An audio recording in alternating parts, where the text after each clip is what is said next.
Hello guys, good morning. Welcome back again dito sa video ko. So, dito sa Swerte Gaming, turuan ko kayo kung paano dito mag-deposit. Okay, kung first time mo tapos player ka, even agent ka. So, before ka makapag-start dito mag-game, kailangan mo muna mag-deposit. Click mo tong member sa baba guys, ito sa baba. Yun siya. Nakalagay dyan sa baba. Itong member, click lang Click member. So, mapupunta ka dito. So, papasok ka dito sa deposit. Click mo yung deposit.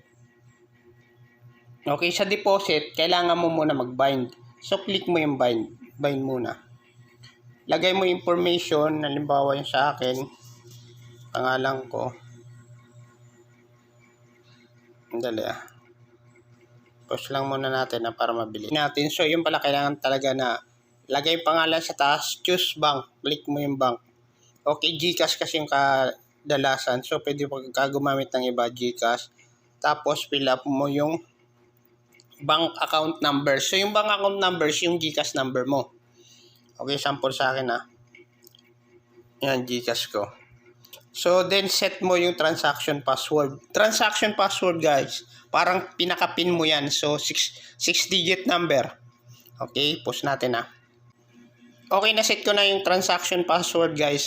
Importante yun, guys, kasi pag nagwi-withdraw tayo or nagde-deposit. Sa pag-deposit, ganito sa una pala. Okay, submit. Pag withdraw, kailangan natin yun. Submit.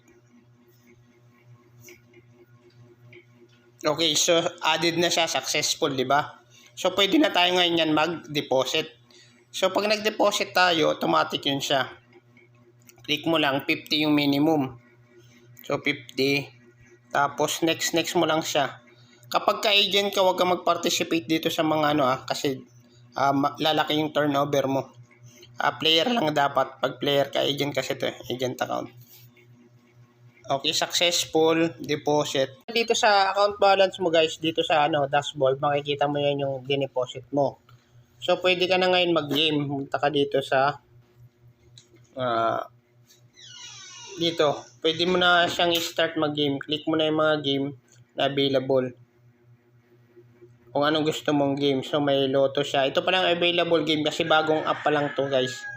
So, ang gawin mo, guys, kung member ka, iset mo na lang din yung dito sa security center, may account. Andali Okay, so yung username, so wag na yan. Telegram. Security center, kumpletuhin mo na lang security center. Yan, okay naman pala na ka na. Yung phone verification kasi marami yung ngayon. Nagjo-join. Medyo matagal yung ng OTP.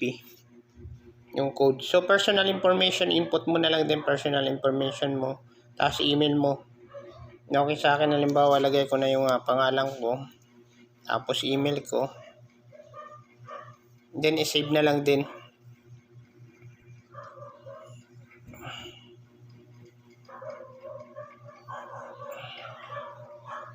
Ganun lang, guys.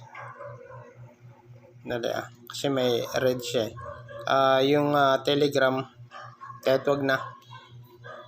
Ulitin mo na lang yan. Okay yun. So, 71% na. Ganun lang, guys. Kung player ka, same din sa agent. Ganito yung setup. Kung paano mag-set ng